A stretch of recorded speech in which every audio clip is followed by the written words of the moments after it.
नमस्कार बंधुरा आज आमी बानाबो एकदम दोकानेर मतो मुचमुचे चिड़े भाजा। এই চিড়ে ভাজা বানানো কিন্তু খুবই সহজ। বাড়িতে থাকা কয়েকটি উপকরণ দিয়ে এই চিড়ে ভাজা তৈরি করে নেওয়া যায়। তাহলে চলুন শুরু করি আমার আজকের রেসিপি চিড়ে ভাজা। চিড়ে ভাজা বানাবার জন্য আমি এখানে চিড়ে নিয়ে নিয়েছি বেশ খানিকটা পরিমাণে। এই চিড়েটা নিতে হবে একদম পাতলা সাইজের চিড়ে। দেখুন ঠিক এরকম পাতলা সাইজের চিড়েটাই নিতে হবে, মোটা চিড়েটা নিলে হবে না। এখানে পাতলা চিড়েটাই চিড়ে ভাজার জন্য ব্যবহার করতে হবে। এই চিড়েটা আমি একটা ঝুড়ির মধ্যে নিয়ে নিয়েছি। নিয়ে এবার চিড়েটাকে আমি একটু চেলে নেব, যাতে চিড়ের মধ্যে যদি কোনো ময়লা থাকে বা ছোট ছোট গুঁড়ো গুঁড়ো চিড়েগুলো থাকে সেগুলো পড়ে যাবে। এইভাবে চেলে নিতে হবে। দেখুন কতটা ময়লা বা ছোট ছোট গুঁড়ো গুঁড়ো চিড়েগুলো পড়েছে, এইগুলো আমি বাদ দিয়ে দেব। দিয়ে এই চিড়েটাকে আমি ভেজে নেব। গ্যাসের উপরে একটা কড়াই বসিয়ে দিয়েছি। কড়াইতে আমি বেশ খানিকটা পরিমাণে সাদা তেল দিয়ে দিচ্ছি। সাদা তেলটাকে খুব ভালোভাবে গরম করে নেব। আর এই চিড়ে ভাজা বানাবার জন্য আমি এখানে নিয়েছি কিছুটা পরিমাণে চীনা বাদাম, বেশ খানিকটা পরিমাণে কারি পাতা, চিড়ে আর 4টে শুকনো লঙ্কা। তেলটা বেশ গরম হয়ে গেছে। এবারে আমি প্রথমে এই শুকনো লঙ্কাগুলো ভেজে নেব। এই সময় আঁচটাকে আমি মিডিয়ামে রেখেছি। মিডিয়াম আঁচে রেখে শুকনো লঙ্কাটা ভেজে নিচ্ছি। লঙ্কাটা ভাজা হয়ে গেছে দেখুন। এবারে এই লঙ্কা ভাজাগুলো আমি তুলে রেখে দেব একটা পাত্রে।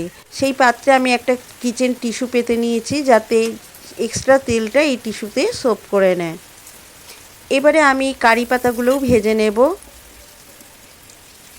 এইভাবে একটা ছাঁকনির সাহায্যে আমি ভেজে নিচ্ছি, যাতে সমস্তটা না ছড়িয়ে যায় বা তুলতেও সুবিধা হয়, তেল থেকে তুলতেও সুবিধা হয়। কারি পাতাটার একটা কালার চেঞ্জ হয়ে গেলে আমি সমস্ত কারি পাতাটা তুলে নিচ্ছি। তুলে নিয়ে ওই কিচেন টিস্যুর ওপরেই আমি রেখে দেব। এবারে চীনা বাদামগুলোও ভেজে নেব ঠিক একইভাবে।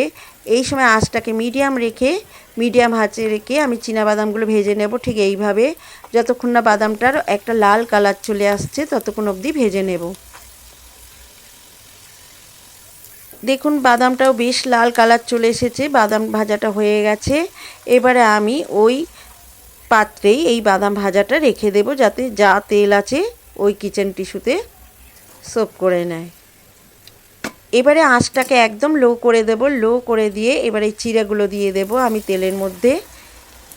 চিড়েগুলো দিয়ে খুব হালকাভাবে ভেজে নেব। এই সময় আঁচটাকে লোতে রাখতে হবে, কারণ না হলে চিড়েগুলো সাদা কালার থাকবে না, একটা লাল কালার চলে আসবে। সাদা কালার থাকার জন্য চিড়েগুলো একদম লো আঁচে ভাজতে হবে।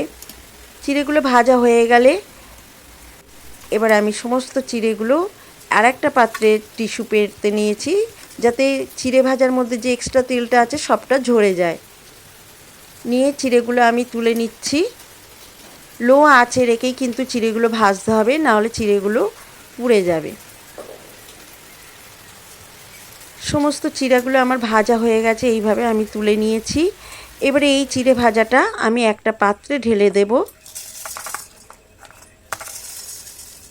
চিড়ে ভাজাটা একটা পাত্রে ঢেলে নিয়েছি। দেখুন টিস্যু পেপারে কতটা তেল সোপ করে নিয়েছে। এই চিড়ে ভাজার মধ্যে কিন্তু আর একটুও এক্সট্রা তেল নেই। কতটা মুচমুচে হয়েছে আওয়াজটা শুনেই নিশ্চয়ই আপনারা বুঝতে পারছেন। এবারে আমি যে ভেজে রাখা কারি পাতাগুলো হাত দিয়ে একটু গুঁড়ো করে নেব। গুঁড়ো করে নিয়ে কারি পাতা, বাদাম আর শুকনো লঙ্কাটাই চিড়ে ভাজার ওপরে দিয়ে দেব। আর দেব অল্প একটু গোলমরিচের গুঁড়ো, আর দেব স্বাদ মতো নুন। সমস্ত কিছু দিয়ে খুব ভালোভাবে এই চিড়ে ভাজার সঙ্গে মিশিয়ে নেব। এরকম ঝাঁকিয়ে ঝাঁকিয়ে মিশিয়ে নিতে হবে, বা আপনার একটা চামচের সাহায্যেও মিশিয়ে নিতে পারেন। দেখুন তৈরি হয়ে গেল একদম দোকানের মতো মুচমুচে চিড়ে ভাজা। যে কোনো দিন আপনারা সন্ধেবেলায় চায়ের সঙ্গে এরকম চিড়ে ভাজা বানিয়ে খেতে পারেন। খেতে কিন্তু একদম দোকানের মতোই হয়। কতটা মুচমুচে হয়েছে দেখাচ্ছি দেখুন আপনাদেরকে। একদম দোকানের মতো মুচমুচে হয়েছে, দেখতেও দোকানের মতো চিড়ে ভাজার মতোই হয়েছে। আমি হাতে নিয়েও দেখাচ্ছি ভেঙে যে কতটা মুচমুচে হয়েছে এই চিড়ে ভাজাটা। দেখুন আওয়াজটা শুনেই আপনারা বুঝতে পারছেন চিড়ে ভাজাটা কতটা মুচমুচে হয়েছে। এইভাবে আপনারা বাড়িতে বানিয়ে নিন, খুব সহজেই খেতে দারুণ লাগবে।